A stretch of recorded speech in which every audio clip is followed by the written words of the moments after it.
कार्तिक के महीने की शिव महापुराण की कथा है। वो क्या देगा और कितना देगा वो कुबेर भंडारी ही जान सकता है, कोई नहीं जान सकता। आप लोग नर्मदा नहाने गए कि ना गए, गंगा नहाने कार्तिक के महीने में गए कि नहीं गए, सरयू नहाने गए कि नहीं गए, यमुना जी नहाने के लिए आप कार्तिक महीने में, मंदाकिनी के नहाने के लिए कार्तिक महीने में, किसी कुंड तालाब में कार्तिक के महीने में नहाने गए कि नहीं गए। पर इतना विश्वास जरूर रखना कि नर्मदा जी के घाट से ये कथा हो रही है तो आप सब घर बैठे नर्मदा नहा रहे हो, ये निश्चित है। घर बैठे आपके पास में नर्मदा मैया पहुंच गई है। 5-7 दिनों में जो भगवान की भक्ति हो सकती है, जो भगवान का स्मरण हो सकता है, जो भगवान की पूजन हो सकती है वो करो और अपने जीवन को सार्थक बना लो। अपने कर्म तो करो, रोज अपना कर्म करते हो, रोज चलते रहते हो, रोज अपना कार्य पूर्ण करते हो। सूर्य नारायण भगवान ने कहा ये मेरा कर्म है, कोई मुझे पूछे ना पूछे, कोई मुझे जवाब दे ना दे, कोई मुझे आदर दे ना दे, मेरा कर्म मुझे करना है और कर्म करूंगा तो फल जरूर मिलेगा, ये निश्चित है। कृष्ण को लोग पूछते हैं, भगवान शिव को लोग पूछते हैं, सूर्य नारायण भगवान तुम्हें कोई रोज निमंत्रण नहीं देता, इसके बाद भी तुम रोज अपना कर्म करते हो, रोज चलते रहते हो, रोज अपना कर्म करूंगा तो उसका फल जरूर मिलेगा, आप कर्म तो करो। सूर्य नारायण भगवान को देखकर हमें सीखना चाहिए। दुनिया के लोगों के रथ के पहिए 4 होते हैं, 2 होते हैं, पर सूर्य नारायण भगवान का रथ का पहिया कितना है? 1। दुनिया के रथ के पहिए 4 होंगे, 2 होंगे, 6 होंगे, 8 होगा, पर सूर्य नारायण भगवान का रथ का पहिया 1 है। हमें सूर्य नारायण भगवान से सीखना चाहिए कि जिसके रथ के पहिए 1 है, अश्व 7 है, चलाने वाला अरुण जो रथ हाँक रहा है उसका पांव नहीं है, पांव से भी वो विकलांग है, और जो नेति बंधी हुई है, जो रस्सी बंधी हुई है, वो सांपों की बंधी हुई है, और पूरी रोड, पूरा मार्ग उबड़ खाबड़ है। इसके बाद भी सूर्य नारायण भगवान रुकते नहीं हैं, चले जा रहे हैं। हमें सूर्य नारायण भगवान से सीखना चाहिए कि जिंदगी में दुख तुम्हारे दरवाजे पर 24 घंटे खड़ा मिलेगा, पर कर्म अगर तुम श्रेष्ठ करते चले जाओगे तो ये निश्चित है मार्ग भी सुलभ होता चला जाएगा।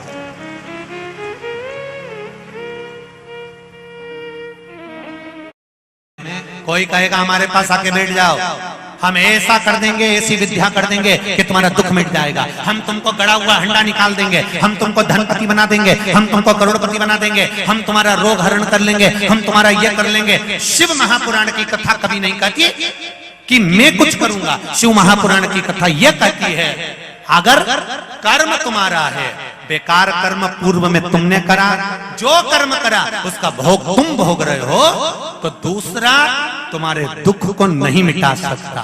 सियोर वाला महाराज भी तुम्हारे दुख नहीं काट सकता, न दुनिया में कोई महाराज तुम्हारा दुख काटेगा। अगर तुम्हारा दुख काटेगा तो वो स्वयं तुम्हारा किया गया कर्म, 1 लोटा जल अपने द्वारा जब समर्पित करोगे, स्वयं कर्म करोगे, स्वयं काम करोगे, कर्म करते करते स्वयं भगवान का भजन करोगे, स्मरण करोगे, मंत्र जाप करोगे, नाम जाप करोगे, तो धीरे धीरे धीरे धीरे तुम्हारी लेखनी में जो दुख लिखा है वो धीरे धीरे कटना प्रारंभ हो जाएगा।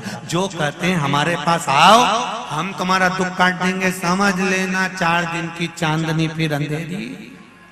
महापुराण की कथा को कार्तिक के महीने में हरिहर शिव महापुराण की कथा संजो कर लाई है। 2 चीजों से हमेशा दूरी बनाकर रखना तो तुम्हारे ऊपर कोई उंगली नहीं उठा सकता। पहला चंदा, दूसरी निंदा। जम के बोलो, क्या क्या जम के बोलो। पहले नंबर पर चंदा, दूसरे नंबर पर निंदा। इन 2 चीजों से दूरी बनाकर रखना। जितनी दूरी हो सकती उतनी दूरी बना लेना, जितनी दूरी हो सकती।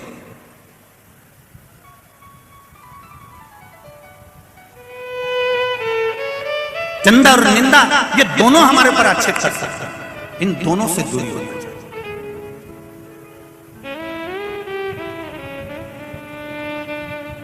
परिश्रम की उम्र में शंकर जी कह रहे हैं अपने पुत्र कार्तिकेय से, और जितने भी इस पावन पंडाल में जितने भी कार्तिक के बेटे हुए हैं अर्थात नवयुवक बेटे बैठे हुए हैं, अशोक सुंदरी अर्थात बेटियां बैठी हुई हैं, जया विषहरा शामली बारी दौतली मेरी बेटियां बैठी हुई हैं, बच्चे बैठे हुए हैं, नवयुवक बहुएं बैठी हुई हैं, नवयुवक बेटे बैठे हुए हैं, वो इस बात का ध्यान रखना। परिश्रम की उम्र में शंकर भगवान कहते हैं कभी आराम मत करो। काय की उम्र में? जम के बोलो जरा। परिश्रम की उम्र में,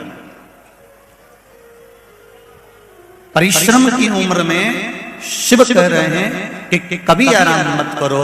जो परिश्रम की उम्र में आराम करता है वो आराम करने की उम्र में भी परिश्रम करना पड़ता है। ये मेरे शिव कह रहे हैं, ये मेरे ओघरदानी, ये मेरे शंकर, ये मेरे त्रिकालदर्शी, ये मेरे कैलाशी, मेरे अविनाशी, मेरे भोलेनाथ कह रहे हैं जब तुम्हारी परिश्रम की उम्र है, तुम नवयुवक बच्चे हो, नवयुवक बेटियां हो, छोटे छोटे बच्चे हो, अभी तक तुम्हारी परिश्रम की उम्र है, तुम खूब मेहनत करो। बहुत अच्छे से सुनना मेरी माताओं। कई माताओं के मन में संशय होता है कि हम 1 महीने का व्रत धारण करते हैं और उस बीच में रजस्वला धर्म आ जाता है।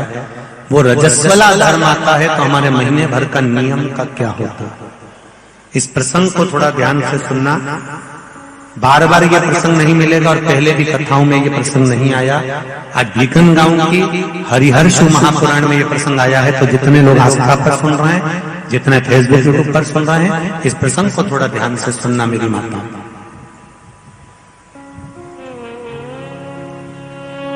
बहू ने अपने ससुर से कहा, पिताजी मैं कार्तिक के महीने के स्नान का नियम तो ले लेती हूँ। मैं कार्तिक के महीने, कोई माता कार्तिक के स्नान का नियम लेती हैं, कोई माघ महीने का स्नान का नियम लेती हैं, कोई चैत्र महीने के स्नान का नियम लेती हैं, कोई फागुन का लेती हैं, कोई बैसाख महीने के स्नान का नियम लेती हैं। कई माताओं की आदत रहती है, कई पुरुषों की आदत रहती है कि मैं 1 महीने तक कार्तिक का स्नान करूंगी। पर वो कार्तिक के स्नान में कुछ दिन ऐसे आ जाते हैं कि उसमें रजस्वला धर्म आ जाता है। अब वो रजो धर्म आ गया, रजस्वला धर्म आ गया, तो उस बीच में उसका नियम पूरा हुआ कि नहीं हुआ? उस बीच में वो 5-7 दिन जो स्नान के लिए नहीं गई, पूजन नहीं करी, तुलसी को जल नहीं चढ़ाया, शालिग्राम जी का पूजन या ठाकुर जी का श्रृंगार नहीं कर पाई, तुलसा महारानी का गीत नहीं गा पाई, तुलसी जी का दीप नहीं लगा पाई, तो उसको कार्तिक के महीने का, क्योंकि ये रजस्वला धर्म तो प्रत्येक महीने आना, नारी के लिए रजो धर्म तो हर महीने प्राप्त होना, तो हर महीने अगर रजो धर्म आना है तो कार्तिक महीने का फिर नियम पूरा कैसे हुआ? फिर नारी का नियम कैसे पूरा होगा? फिर नारी तो फिर नियम टूट गया, नियम टूट गया तो उसको कोई फल नहीं मिला। तो बहू ने अपने ससुर से कहा, एक साहूकार से, साहूकार की बहू ने कहा, ससुर जी मेरे मन के संशय को मिटा दो, मैं कार्तिक का स्नान करना चाहती हूँ और उस कार्तिक के स्नान में सबसे बड़ी अगर विघ्नता आती है तो मेरे 7 दिन 5 दिन जो रजो धर्म के जाएंगे, वो रजो धर्म में मेरा नियम टूट जाएगा। उस नियम को पूरा कैसे किया जाए?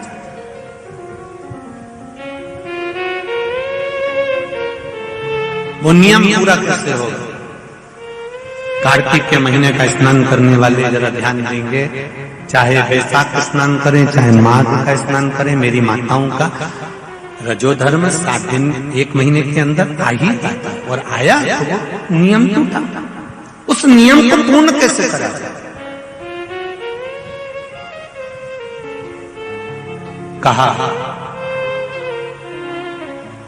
साहूकार ने कहा कि बहू मैं इतना विद्वान तो नहीं हूं, ज्ञानी तो नहीं हूं, पर मैं मेरे गुरु से इस बात को स्मरण कर कर आऊंगा।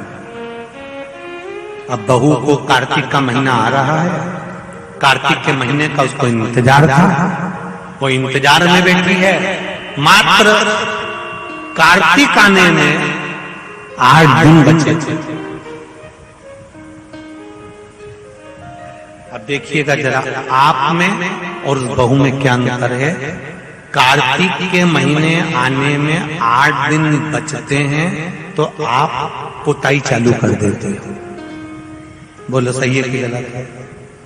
कार्तिक आने में, दिवाली आने में जब 8-15 दिन रहते हैं तब तुम पुताई चालू कर देती हो, सफाई चालू कर देती हो, ये काम चालू कर देती हो, वो काम चालू कर देती हो। सारे काम तुम्हारे कार्तिक का महीना आने के समय पर चालू हो जाता है। और बहू सफाई नहीं पूछ रही, साफ सफाई पर ध्यान दे रही है, पर ऐसा नहीं कि साफ सफाई नहीं कर रही, पर उसका ध्यान वही कार्तिक के महीने के स्नान में लगा हुआ है।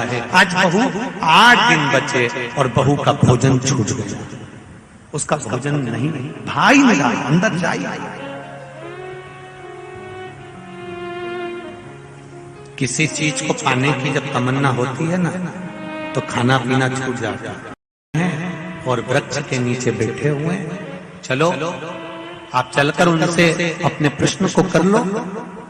बहू ने भगवान का नाम लिया, स्मरण करती हुई बहू पहुंची और बहू ने जाकर तुरंत हाथ जोड़कर निवेदन किया, बाबा जी 1 महीने तक नारी कार्तिक का स्नान करती है, 1 महीने तक नारी माघ का स्नान करती है, 1 महीने तक नारी वैशाख का स्नान करती है, 1 महीने तक नारी चैत्र का स्नान करती है, बीच में अधिक मास का स्नान करती है। उस बीच में नारी का जो रजो धर्म आ जाता है, रजस्वला धर्म आ जाता है, उस समय पर नारी का जो करा हुआ व्रत है 1 महीने का, वो खंडित हो जाता है। उस व्रत की पूर्णता कैसे मानी जाए? तो उस समय पर देवर्षि नारद संत के वेश में थे। उन्होंने कहा कि बहू एक काम करो पुत्री, कार्तिक महीने के पीछे के जो 5 दिन 7 दिन पचवीगन के होते हैं, अगर नारी का रजस्वला धर्म बीच में आ जाता है तो पीछे के 5-7 दिन में से अगर 1 दिन भी नारी ब्रह्म मुहूर्त का स्नान कर कर, सुबह का स्नान कर कर तुलसी में दीप प्रज्वलित कर देती है, तो उसके बीच का जो खंडित भाग है वो समाप्त हो जाता है, उसे पूर्ण फल की प्राप्ति। अब फिर सुन लीजिए अच्छे से, अगर मान लो वो पचवीगन में ही नारी का रजो धर्म आ गया तो बहुत बहुत ध्यान से सुनना। ये कथा हरिहर शिव महापुराण की कथा जो भीकन गांव वालों को मिली है, संपूर्ण विश्व के कल्याण के लिए। बहुत ध्यान देना, हर नारी का प्रश्न है, प्रत्येक नारी के प्रश्न ये सम्मुख में रहता है। मान लो आपने कहा कि रजो धर्म आ गया मध्य में, तो आप पीछे के 5 दिन स्नान करो। वो 5 दिन में अगर रजो धर्म आ गया, फिर शिव महापुराण की कथा कहती है, घर में रहने वाली कोई कुंवारी कन्या, घर में रहने वाला कोई पुत्र, घर में रहने वाला पति, घर में रहने वाली सास, घर में रहने वाली कोई सौभाग्यवती नारी, जेठानी, ननन, देवरानी, या घर में रहने वाला कोई पुरुष अगर बाहर स्नान करने नहीं भी जा सकता, ब्रह्म मुहूर्त में प्रातः के समय पर यदि तुलसी में एक दीप और एक संध्या के समय पर दीप लगा देता है, तो भी नारी का नियम पूर्ण हो जाता है। वो नियम खंडित नहीं, नियम खंडित। क्या 5 दिन के स्नान का फल है? हाँ, और तुझे मौका मिलेगा तो तुझे समझ में आएगा। देवर्षि नारद ने बस इतना कहा, उसका फल क्या है तुझे मौका मिलेगा जब मालूम पड़ेगा। तब बहू को समझ में नहीं आया कि आखिर सब क्या कहा। देवर्षि नारद कहकर चले गए। साहूकार की बहू रोज प्रातः का कार्तिक का स्नान करने लगी। कार्तिक का स्नान रोज बहू करती, रोज ब्रह्म मुहूर्त में स्नान कर कर आती। बहू को नहीं मालूम कि नगर के राजा का लड़का युवराज अपनी पत्नी के साथ स्नान करने आता। राजा और रानी भी स्नान करने आते हैं, युवराज अपनी धर्मपत्नी के साथ स्नान करने आता है। आज युवराज को बड़ा बुरा लगा। युवराज ने देखा कि मैं घाट पर नहाने के लिए आता हूं, पर यह घाट गीला कैसे हो जाता है? मतलब मेरे स्नान के पहले कोई स्नान कर रहा है, मेरे स्नान के पहले कोई स्नान कर रहा है। मुझे ऐसा लगता है जरूर कोई ना कोई आता है। युवराज ने, राजा ने अपने नगर के सैनिकों से बोला, पता लगाओ कि सुबह स्नान करने कौन आता है। सैनिक लगते उससे पहले ही साहूकार की बहू स्नान कर कर चली जाती। दिखाई नहीं दिया, समझ नहीं आया। आखिरी के 7 दिन बचे थे, 8 दिन बचे थे।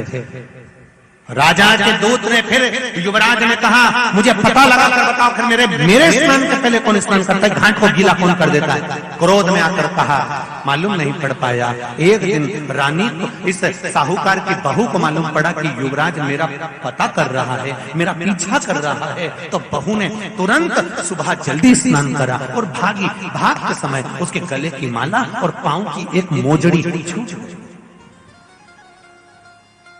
माला और मोजड़ी छूट गई। माला मोजड़ी छूटी, चली। राजा को वो माला मोजड़ी मिल गई। उसने मन में विचार करा, मोजड़ी इतनी सुंदर, माला इतनी सुंदर, तो जो इसको पहनती होगी वो कितनी सुंदर होगी। राजा ने अपने दूतों से कहा, जाओ, जिसकी ये मोजड़ी और माला है इतनी सुंदर है तो वह नारी कितनी सुंदर होगी, उसको 5 रात्रि मेरे पास में लेकर आ। उसको मैं 5 रात्रि अपने यहाँ रखूंगा। शब्द सुना, खबर पूरे गांव में लग गई। साहूकार की बहू के कानों में भी शब्द पहुंच गया। कार्तिक का महीना चल रहा था तो बहू ने भी कह दिया, मैं राजा के यहाँ पर 5 रात्रि रहने को तैयार हूं, पर शर्त मेरी ये है, ब्रह्म मुहूर्त का स्नान करते हुए अगर राजा मेरे को मुख देख लेगा तो मैं उसके यहाँ रह लूंगी। सुबह का कार्तिक का स्नान कर कर जब मैं निकल रही हूँ और राजा का पुत्र मुझे देख ले तो मैं रहने को तैयार हूँ, नहीं तो मैं नहीं रह सकती। राजा ने अभी एक पक्षी, जो पाला हुआ पक्षी था, उस पक्षी को पेड़ पर बिठा दिया और कहा, जैसे ही रानी स्नान करने आए उसी समय पर तू बोल देना, मैं दौड़ कर जाऊंगा और इस रानी, इस साहूकारनी का दर्शन कर लूंगा। जब साहूकारनी सुबह के समय पर स्नान करने चली तो देहली पर द्वार को छोड़ते समय प्रणाम करते हुए कहती है, हमारे भारत की सभ्यता, भारत की भूमि की संस्कृति, पहले की माताएं जब मायके से ससुराल जाती थी या ससुराल से मायके आती थी तो जिस तांगे में, जिस गाड़ी में, जिस बस में, जिस टैक्सी में भी बैठती थी उसके भी पांव पड़ती थी, उसको भी प्रणाम करती थी। बोलो री जीजिए, सही है कि गलत? ये भारत की सभ्यता है, ये भारत का संस्कार है, ये भारत की भूमि की मर्यादा है। जिस भूमि पर से जा रही, ससुराल से मायके जाएगी तो जिस बस में जाती थी उसके पांव पड़ती थी, बैलगाड़ी में जाए, टांगा गाड़ी में जाए, घोड़ा गाड़ी में जाए, उसके पांव पड़ती थी। घर से निकलते समय प्रणाम कर कर जाती और कहती हुई जा रही है, हे तुलसा महारानी, हे गंगा मैया, हे दामोदर भगवान, ऐसी कृपा करना मैं स्नान कर कर जाऊं तो राजा के लड़का नींद में भरचक सो जाए, ऐसी कृपा कर देना। तोता बोलता रहा, राजा का लड़का सोता रहा। पहला दिन निकल गया। दूसरे दिन राजा के लड़के के मन में प्रश्न आया कि मैं तोते से पूछूं, क्यों रे तोता, क्या वो साहूकार की बहू नहीं आई थी? आई थी, स्नान करके गई, तो मैं जग नहीं पाया। उसने विचार करा, कुछ ऐसा काम करता हूं, पुड़िया में लेकर बैठ गया मिर्ची, रात्रि को डाल ली आंख में, रात भर नींद नहीं आएगी। साहूकार ने फिर चली, द्वार को छोड़कर प्रणाम करा, दरवाजे को प्रणाम कर कर, द्वार को पूजन कर कर, जब प्रणाम कर कर चली तो निवेदन कर कर चली, हे द्वार देवता, राजा के लड़के को सुला देना। तो ये स्कंद पुराण की बात शिव महापुराण में भी लिखी गई। पशुपति व्रत में एक नियम है, जब मुझी को नींद आ गई 5 दिन तक उस साहूकारनी का मुख नहीं दिखा। राजकुमार घर चले गया, गुस्से में लाल हो गया, शरीर में कोई रोग हो गया, शरीर कोड़ी हो गया, टपकने लगा, खाल गलकर गिरने लगी। राजा को चिंता लग गई, मेरा इकलौता लड़का, और उसकी शरीर की काया बिगड़ गई, उसकी काया समाप्त हो। साहूकार की बहू को नहीं मालूम, साहूकार की बहू तो अपनी भक्ति में, अपने स्मरण में, अपने आनंद में लगी हुई थी, उसको मतलब नहीं, वो तो अपनी अलमस्तता में, अपनी मस्ती में लगी। अपनी तुलसी कौन से दिन नहीं तोड़ते? अरे जम के बोलो जरा, हैं? रविवार के दिन। क्या बोल रहे हो? जम के बोलो, कौन से दिन? रविवार के दिन तुलसी नहीं तोड़ते। क्यों नहीं तोड़ते? जल्दी बोलो। भाई किसी ने कहा रविवार को तुलसी नहीं तोड़ते, तो क्यों नहीं तोड़ते? कोई ने कहा रविवार को पीपल की पेड़ की परिक्रमा नहीं करते, क्यों नहीं करते? उसका कारण भी तो मालूम होना चाहिए।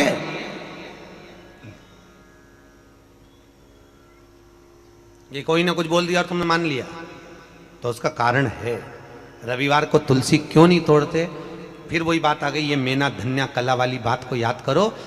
भगवान राम जनकपुरी में पहुंचे, विश्वामित्र जी ने धनुष टूटने के बाद राम से कहा, राम आज जाओ तुलसी लेने के लिए जाओ, तुलसी लेके आओ, फूल लेकर आओ, पुष्प वाटिका में से कुछ लेकर आइए। पीछे पलट कर देखा तो सीता जी खड़ी थी। विश्वामित्र